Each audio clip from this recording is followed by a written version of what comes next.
My name is Ritu Singh. I welcome you all to part 2 of Drive to USA series. इस part में हम बात करेंगे What is I-20, मतलब I-20 होती क्या है, आपको I-20 अप्लाई करने के लिए कौन कौन से डॉक्यूमेंट्स चाहिए होते हैं, आपकी I-20 डिले या रिजेक्ट क्यों होती है, और हम आपकी I-20 को डिले होने से या रिजेक्ट होने से कैसे रोक सकते हैं। सबसे पहला क्वेश्चन, I-20 क्या होती है। ये I-20 फॉर्म एक सर्टिफिकेट ऑफ एलिजिबिलिटी फॉर्म है जो आपको इशू किया जाता है आपके कॉलेज या यूनिवर्सिटी में। अब जो भी कॉलेज या यूनिवर्सिटी आपको इशू करती है वो SEVP रिकॉग्नाइज्ड कॉलेज या यूनिवर्सिटी होनी चाहिए। SEVP means student and exchange visitor program के अंडर आपका कॉलेज और यूनिवर्सिटी फॉल करनी चाहिए। आपके पास I-20 है, I-20 आपको कॉलेज या यूनिवर्सिटी ने इशू करी है, विच मीन्स आपने कॉलेज और यूनिवर्सिटी को प्रूव किया है कि आप एक लेजिटिमेट स्टूडेंट हैं, आपने अपने फाइनेंशियली भी अपने आप को प्रूव किया है कि आप USA की स्टडी का एक्सपेंस उठा सकते हैं। That's how this I-20 form is something जो आपके लिए एक एज अ इमिग्रेशन डॉक्यूमेंट सर्व करता है। जब आपने अपना USA का स्टडी वीज़ा अप्लाई करना होता है तो this I-20 form is an important form and it is I would say mandatory requirement for applying USA study visa. अब आपको I-20 अप्लाई करने के लिए कौन कौन से डॉक्यूमेंट्स चाहिए हैं। there is no comprehensive list of documents. जो डॉक्यूमेंट्स की लिस्ट है वो university to university and college to college vary करती है। फिर भी जो मैंडेटरी डॉक्यूमेंट्स हैं, जो डॉक्यूमेंट्स आपको अपने पास प्रिपेयर करके रखने हैं I-20 अप्लाई करने के लिए, क्योंकि आप एक कॉलेज या यूनिवर्सिटी में I-20 नहीं अप्लाई करेंगे, minimum apply at 3 places. The list of documents are first of all academic transcripts, जो भी आपका ग्रेड 10, 12 ग्रेजुएशन जो भी आपने करा है आपके पास उन सब के transcript certificates. Second document is your clear scan passport. Third is English proficiency test. अब English proficiency test is IELTS, PTE, TOEFL, Duolingo. अगर आपने कोई भी इनमें से क्वालिफाई करा है तो you have to keep that ready, but there are many US universities and colleges which are accepting MOI के बेसिस पे, मतलब मीडियम ऑफ इंस्ट्रक्शन के बेसिस पे भी आपको एडमिशन मिल सकता है। लेटर ऑफ रिकमेंडेशन भी university to university, college to college depend करती हैं। Some universities ask for 1 letter of recommendation, but then some ask for 2 letters of recommendation. So it is to be on safe side, आप अपने पास 2 letter of recommendation ready रखें। अब आपने अपनी I-20 apply करी बिल्कुल प्रॉपर डॉक्यूमेंटेशन देख के, पर फिर भी आपकी I-20 डिले हो गई या आपकी I-20 रिजेक्ट हो गई। आपकी I-20 डिले या रिजेक्ट होने के रीजंस क्या हैं और हम उनको कैसे अवॉइड कर सकते हैं, ये अब हम बात करेंगे। First is proper documentation. अब जो प्रॉपर डॉक्यूमेंटेशन है ना, वो डायरेक्टली रिलेटेड है आपकी I-20 इशू होने के साथ। मतलब अगर आपने प्रॉपर डॉक्यूमेंटेशन करी है तो आपको आराम से I-20 मिल जाएगी। अब व्हेन आई से प्रॉपर डॉक्यूमेंटेशन, आपको हर कॉलेज और यूनिवर्सिटी की ना अलग एडमिशन रिक्वायरमेंट्स हैं।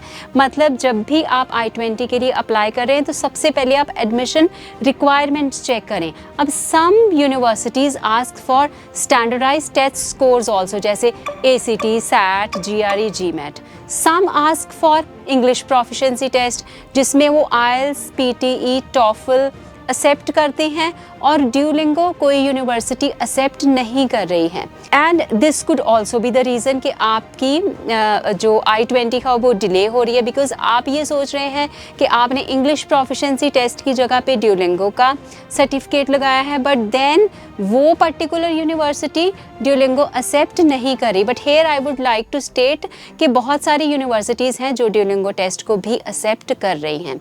उसके बाद आपकी जो ट्रांसक्रिप्ट्स हैं, that has to be clearly scanned, वो आपने बहुत क्लियर स्कैन लगानी है। लेटर ऑफ रिकमेंडेशन, जितनी आपकी यूनिवर्सिटी मांगे आपने उतनी लेटर ऑफ रिकमेंडेशन देनी है।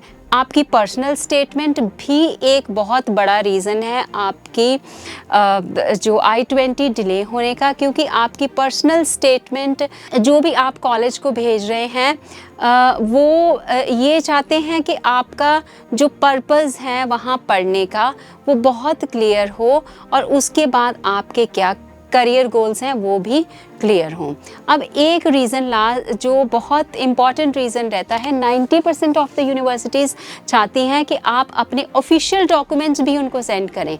मतलब आपने जब I-20 अप्लाई करी, आपने अपने डॉक्यूमेंट्स ऑनलाइन भेजे, उसके बाद वो आपको एडमिशन लेटर सेंड करते हैं।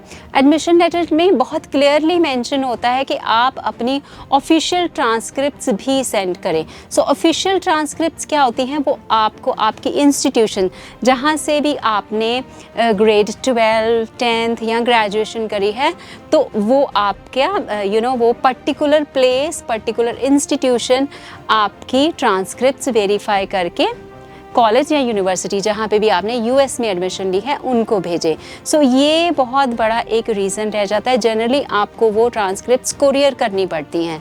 So please do read the admission letter. अगर उसमें लिखा है कि आपको ऑफिशियल ट्रांसक्रिप्ट्स कोरियर करनी है तो आप उनको करने में डिले ना करें। जो नेक्स्ट रीज़न रहता है आपकी I-20 डिले होने का, वो है आपकी गैप जस्टिफिकेशन। अब gap justification by I mean US एक ऐसा कंट्री है जो ये कहता है कि पढ़ाई किसी भी उम्र में हो सकती है। मतलब अगर आपका ग्रेड 12 के बाद गैप है, 3 to 4 इयर्स का ग्रेजुएशन के बाद गैप है, तो भी आप आगे पढ़ने के लिए जा सकते हैं। बट आपने उस गैप में क्या करा, वो गैप जस्टिफिकेशन आपकी प्रॉपर होनी चाहिए। Here I would quote an example. Let's say आपने ग्रेड 12 करी है 12th नॉन मेडिकल में, और आपने यूएसए में जो प्रोग्राम ऑफ स्टडी लिया है वो इंजीनियरिंग का लिया है।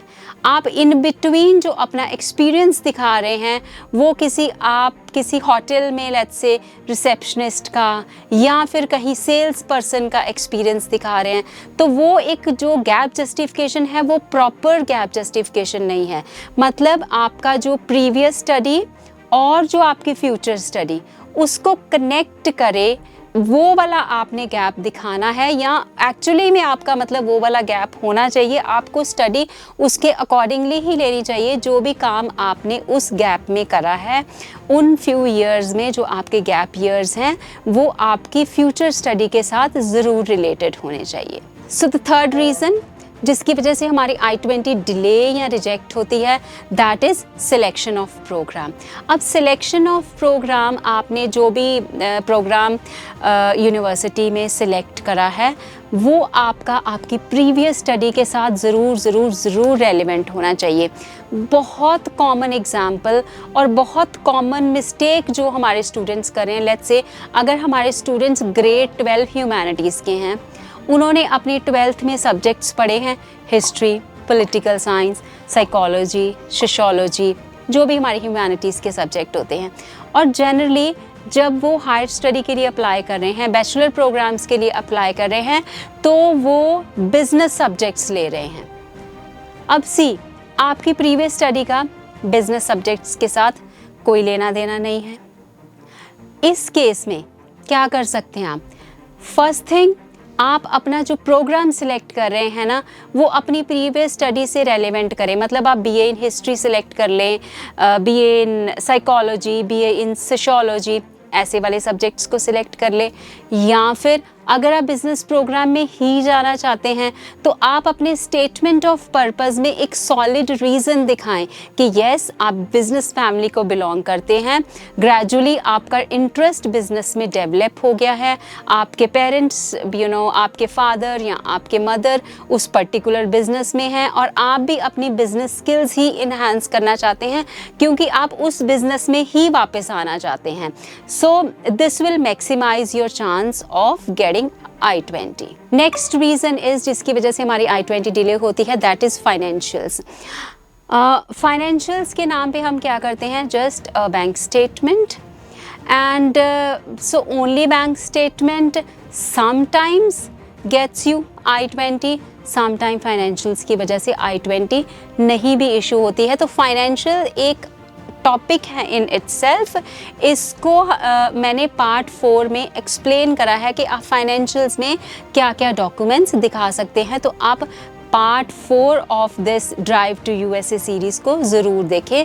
आप अपनी फाइनेंशियल रिक्वायरमेंट जो है यूनिवर्सिटी, कॉलेज या एम्बेसी की, वो सब उसमें क्लैरिफाई किए जाएंगे। फिफ्थ रीज़न जिसकी वजह से आपकी I-20 डिले हो सकती है, that is deposit after admission letter. अब जब आपने किसी कॉलेज या यूनिवर्सिटी में एक पर्टिकुलर प्रोग्राम के लिए अप्लाई करा तो आपको एक एडमिशन लेटर आती है। उस एडमिशन लेटर पे बहुत क्लियरली मेंशन होता है आपको अपने फाइनेंशियल्स कितने शो करने हैं, एंड आपको अगर I-20 लेने से पहले कुछ एक डिपॉजिट रिक्वायर्ड है। मिनिमम डिपॉजिट कई बार 500 USD से लेके 2000 USD तक होता है। Few of the universities ask for it. For an example, Pittsburgh State University always ask 2000 USD deposit after to get the I-20। So अगर वो डिपॉजिट अमाउंट उस पर लिखा हुआ है तो आप वो डिपॉजिट अमाउंट को फॉलो करें और वो यूनिवर्सिटी की जो भी इंस्ट्रक्शंस हैं उसके अकॉर्डिंगली उसको डिपॉजिट कराएं, तभी आपको I-20 इशू किया जाएगा। So these are few of the reasons and I have already given you the solutions also. Please do follow and I-20 जल्दी से जल्दी आए। See you in part 3 of drive to USA series.